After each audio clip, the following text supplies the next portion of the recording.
يسعدني ويشرفني. Thank you very much, Madam President. I have the pleasure and the honor to introduce the recorded statement made by His Excellency Dr. Abdalla Hamdok, Prime Minister of the Republic of Sudan, with my deepest thanks.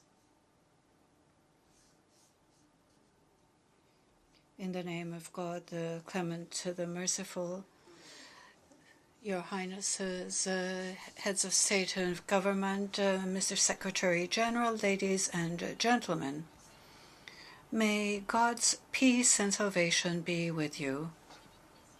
It is my pleasure to address you more than 1 year after the glorious revolution of December, which was accomplished at the price of the sacrifice of young Sudanese men and women who gave up their blood and their lives. This revolution was a sincere expression of the people and their aspirations to freedom, peace, and justice.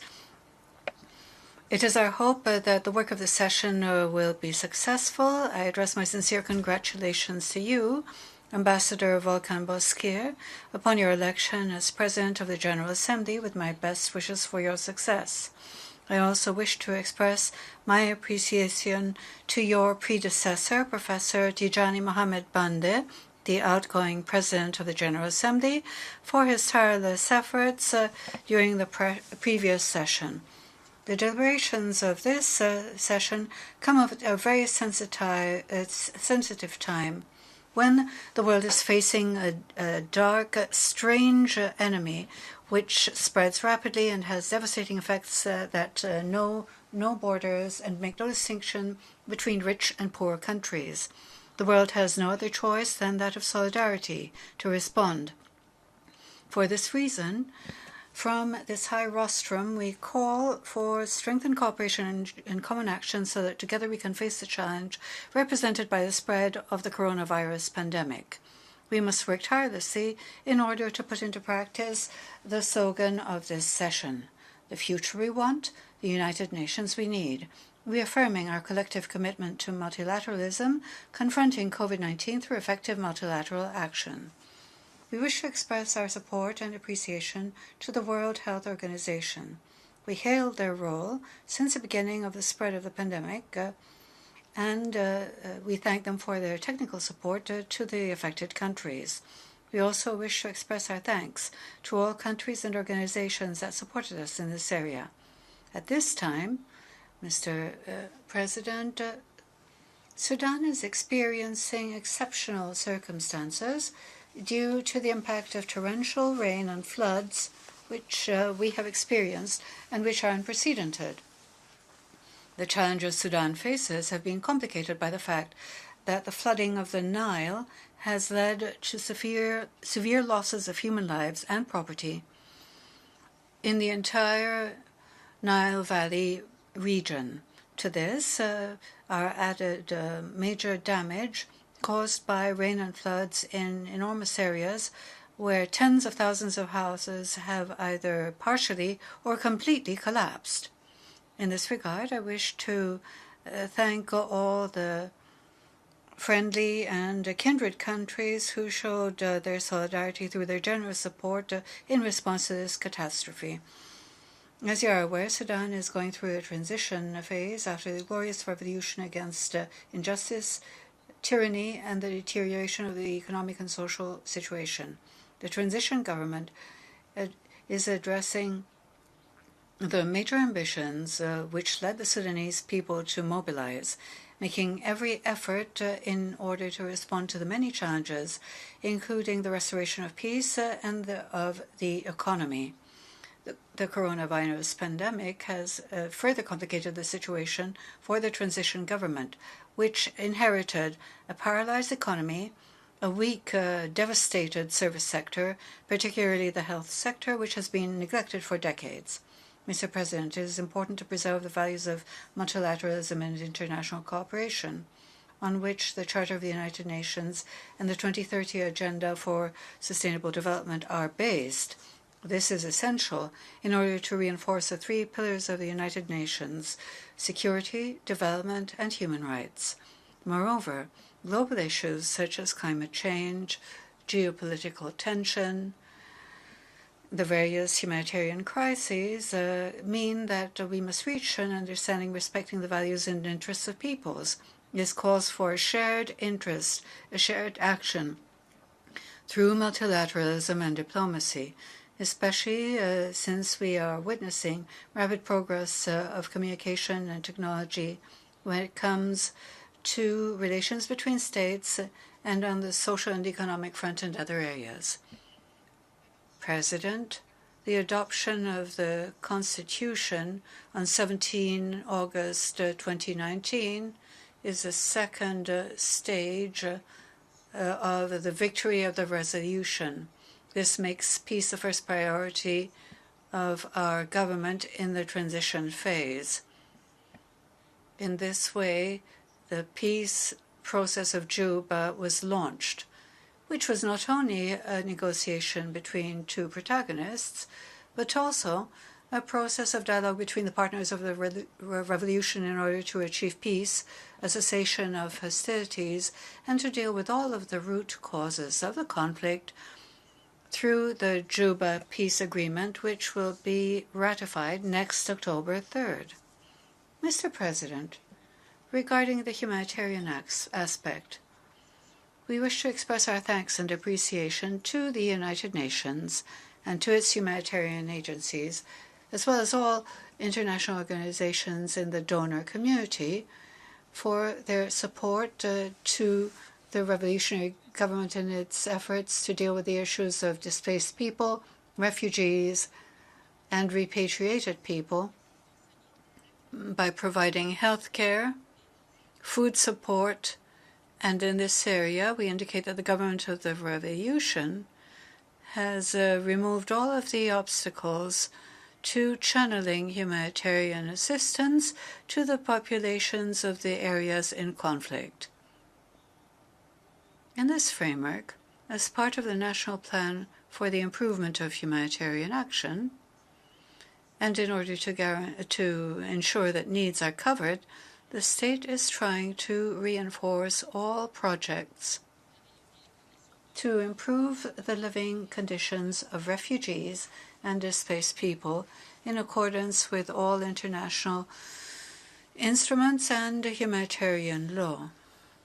We work in cooperation with UNAMID for its exit strategy in accordance with Resolution 2525 of 2020 of the Security Council. The latest stages in handing on the tasks consist of establishing a national plan for the protection of civilians.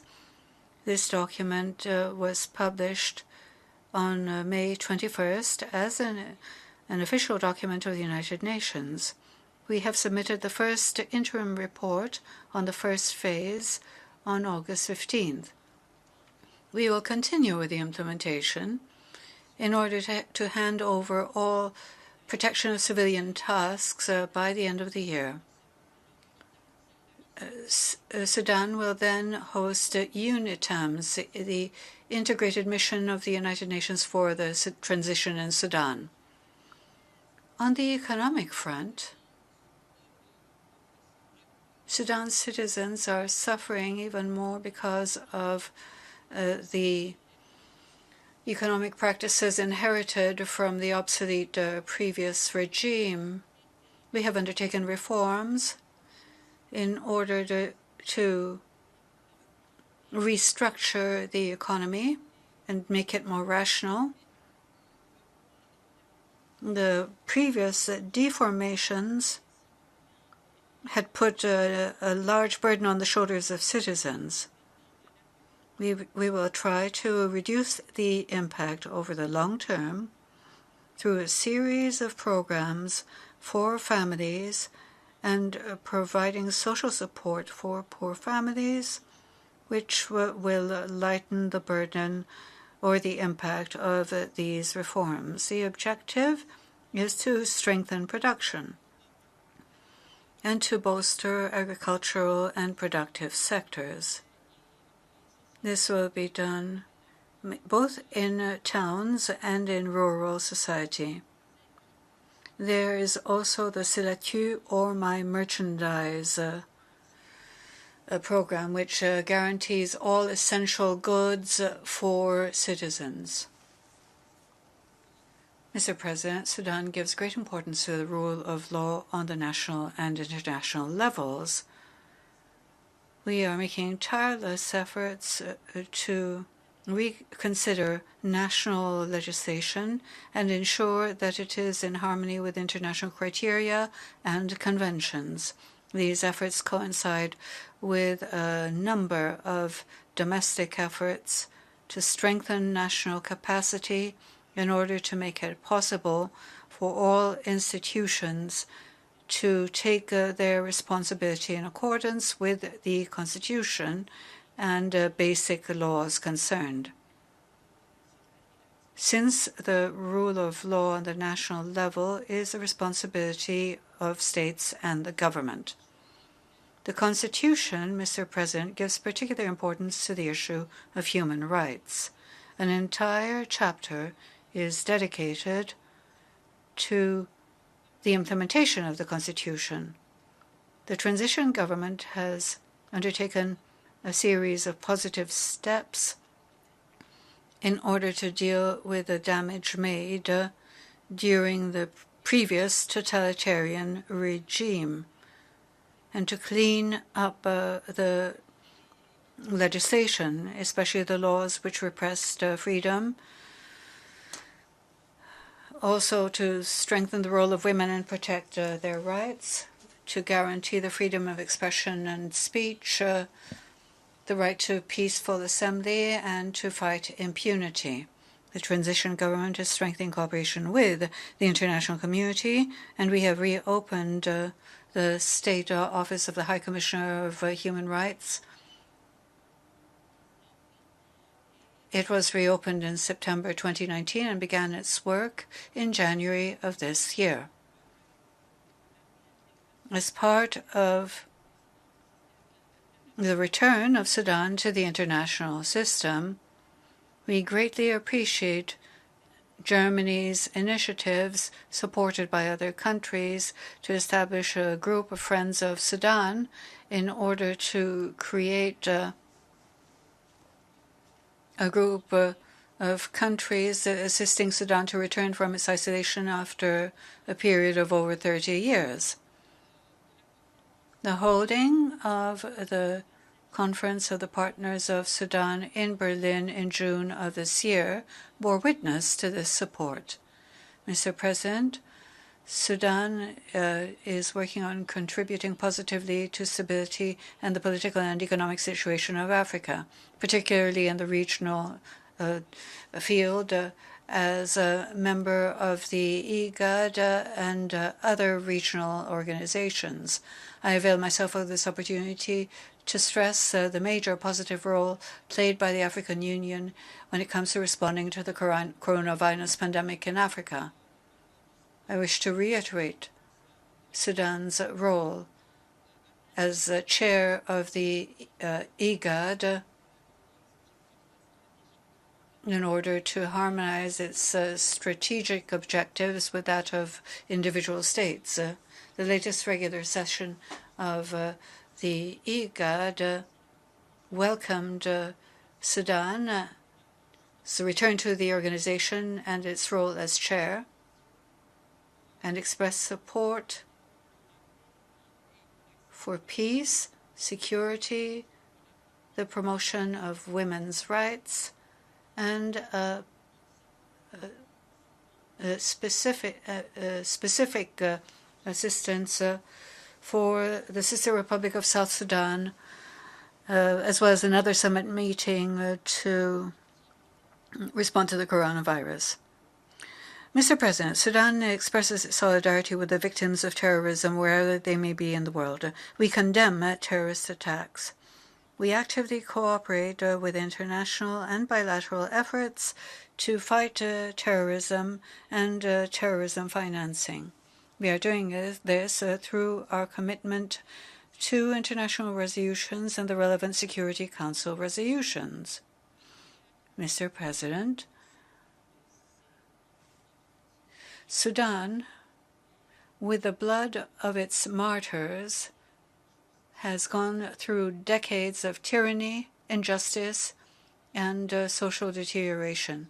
Despite all of this period of transition of the young, glorious revolution is experiencing many difficulties, which call for the support of the international community in order to be able to carry out the government's projects and plans intended to improve the economic situation.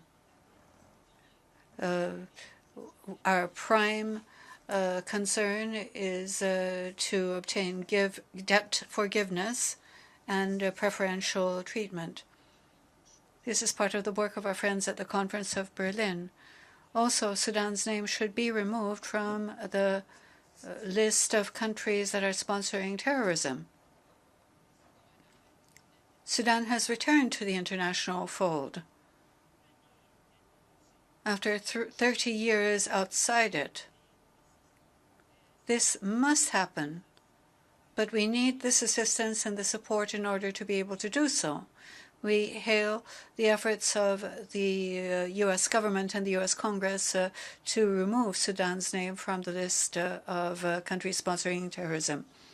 It is our hope that we will be able to accomplish the projects of reconstruction and reform so that Sudan will become once again an active player on the regional stage and to contribute to the international community and work to create the future we want. Sudan participates in the celebrations of the United Nations 75th anniversary, and it is our hope that the organization will truly be the one that we need for our collective commitment